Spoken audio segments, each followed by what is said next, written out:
आपले ब्रह्मांड अशा ऊर्जेने व्यापले आहे जे सर्व सजीवांच्या जीवनशक्तीला आणि ऊर्जेला चालना देते। जीवन सुरळीत चालण्यासाठी आणि आपल्या चेतनेची पातळी वाढवण्यासाठी आपण सर्वजण कॉस्मिक एनर्जीशी जोडून राहणे आवश्यक आहे। डॉक्टर रघुनाथ नारायण शुक्ला यांनी खूप पूर्वी आळंदीमध्ये वैश्विक ऊर्जेचे म्हणजेच कॉस्मिक एनर्जीचे अस्तित्व असल्याचे स्पष्टपणे सुचवण्याचा वैज्ञानिक प्रयत्न केला आहे। वेगवेगळ्या फ्रिक्वेन्सीजवरून असे दिसून आले की समाधीमध्ये कॉस्मिक एनर्जीचे अस्तित्व आहे। ध्यान करताना आपल्या मनात नेहमीच एक उद्देश हा असतोच। त्याचप्रमाणे कॉस्मिक एनर्जीचे ध्यान करून आपण आपल्या शरीरातील चक्रांना जागृत करू शकतो। यालाच कुंडलिनी जागृती असं म्हटलं जातं। नमस्कार सर्वांना, स्वागत आहे तुमचं माझ्या श्रद्धेची पहाटे चॅनलमध्ये। आज आपण कॉस्मिक एनर्जी म्हणजे काय, कॉस्मिक एनर्जी मेडिटेशन म्हणजे काय, त्याचबरोबर कॉस्मिक एनर्जी मिळवण्यासाठी जे ध्यान करणं गरजेचं आहे त्याची क्रिया काय आहे व त्याचबरोबर त्याचे फायदे काय आहेत हे जाणून घेणार आहोत। चला तर मग व्हिडिओला सुरुवात करूयात। आपलं हल्लीचं जीवन धावपळीचं आणि तणावपूर्ण झालं आहे, त्यामुळेच आपण बऱ्याच समस्यांना आमंत्रण हे देतच असतो।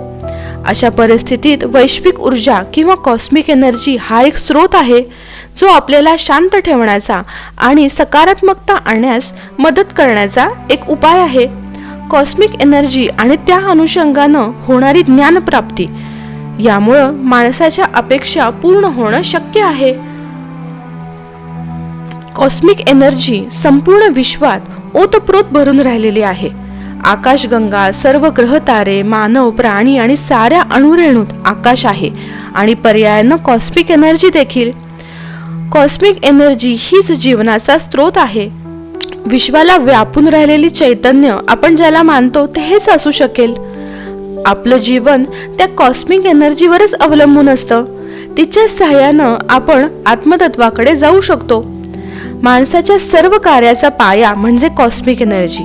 या कॉस्मिक एनर्जीचा लाभ आपल्याला फक्त प्रगाढ निद्रेतच होत असतो। त्याचबरोबर मनाच्या अत्यंत प्रशांत अवस्थेत आपण कॉस्मिक एनर्जी ग्रहण करत असतो। ती एनर्जी आपल्यात प्रविष्ट होत असते।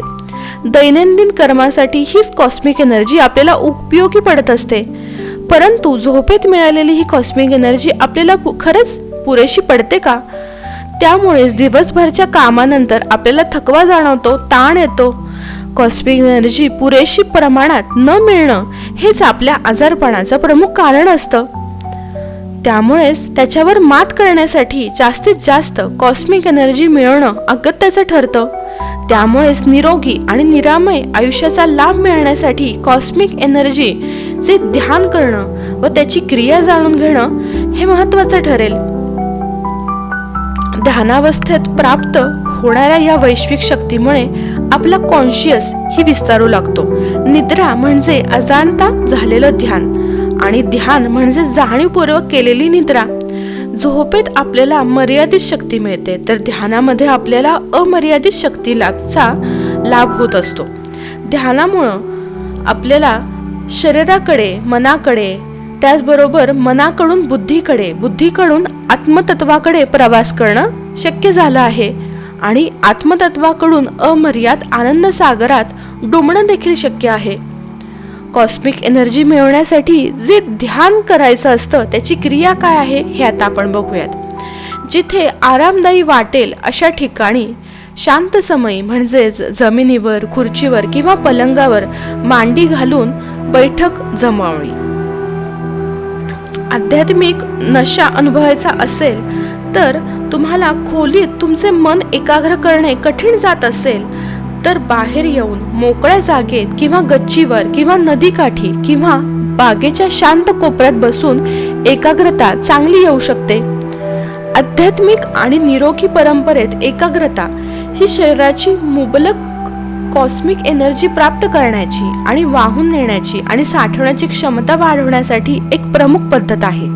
मन एकाग्र करून व्यक्ती त्याचे ऊर्जा चॅनल उघडू शकतो आणि ह्या वैश्विक शक्तीची जुळवून घेऊ शकतो। हातांची बोटं एकमेकात गुंफून डोळे मिटून शांत बसणं, शरीराच्या आणि मनाच्या सर्व क्रिया थांबवणं, कोणत्याही हालचाली, विचार करणं, बोलणं, मनोमन पाहणं वगैरे प्रत्येक क्रिया थांबवणं हे खूप महत्वाचं आहे. डोळे हे मनाकडे उघडणारे दरवाजे असतात, म्हणून डोळे मिटल्यानंतर कोणत्याही विचाराशिवाय शांत बसणं हे देखील तेवढंच महत्वाचं आहे. उघडपणे किंवा आतल्या आत कोणताही मंत्र म्हणायचा नाही की मनातल्या मनात काहीही पुटपुटायचं नाही. सर्व अंतरंग क्रियांना संपूर्ण विश्रांती द्यायची. इथपर्यंतच्या साऱ्या निष्क्रिय होणाऱ्या क्रिया साधल्या की आपल्या शरीराभोवती एक वर्तुळाकार सक्रिय तयार होतं. हा झाला पहिला टप्पा.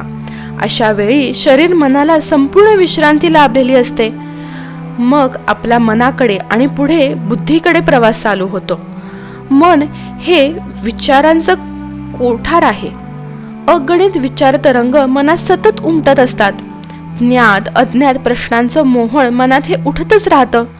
हे टाळण्यासाठी आपण केवळ आपल्या श्वासावर लक्ष केंद्रित करू शकतो. बघणं हा आत्म्याचा नैसर्गिक धर्म आहे, म्हणून आपण फक्त आपल्या श्वासावर लक्ष केंद्रित करायचं, म्हणजेच आपल्या श्वासाचा साक्षी बनायचं. श्वासावर लक्ष केंद्रित करीत असताना मुद्दाम जाणीवपूर्वक श्वासोच्छ्वास होणार नाही ना ह्याची देखील काळजी घ्यायची.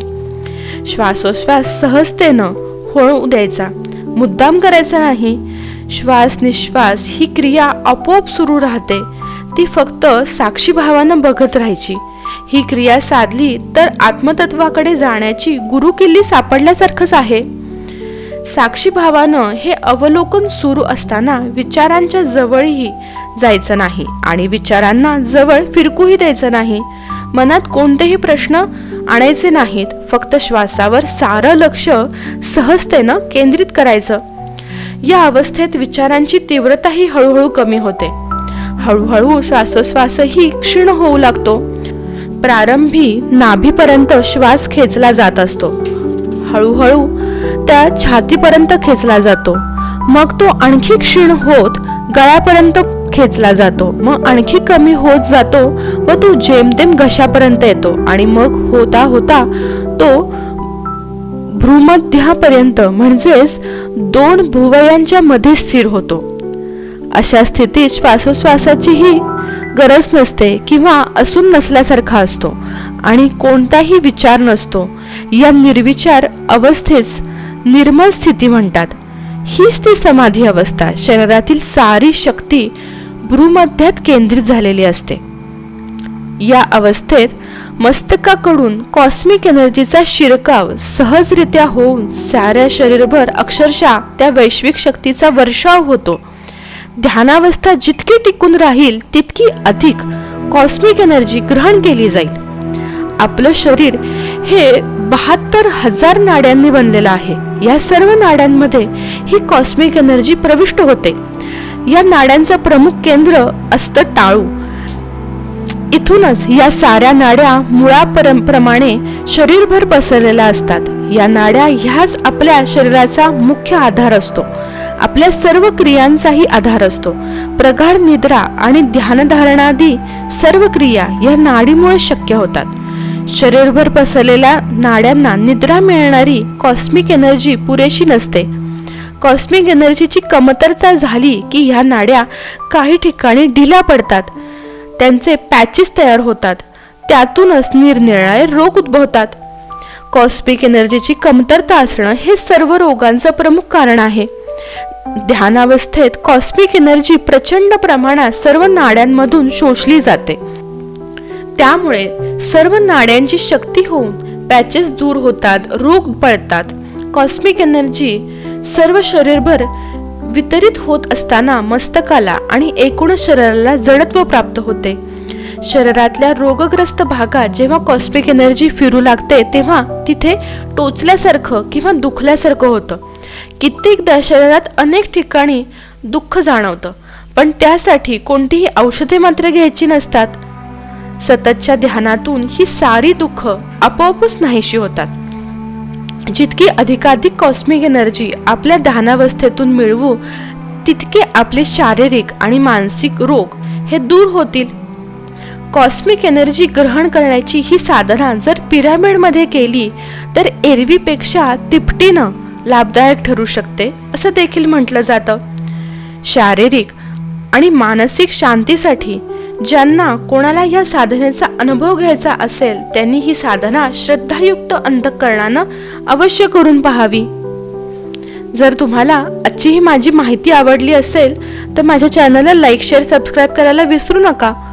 आणि माझा हा व्हिडिओ बघितल्याबद्दल धन्यवाद. Thank you for watching.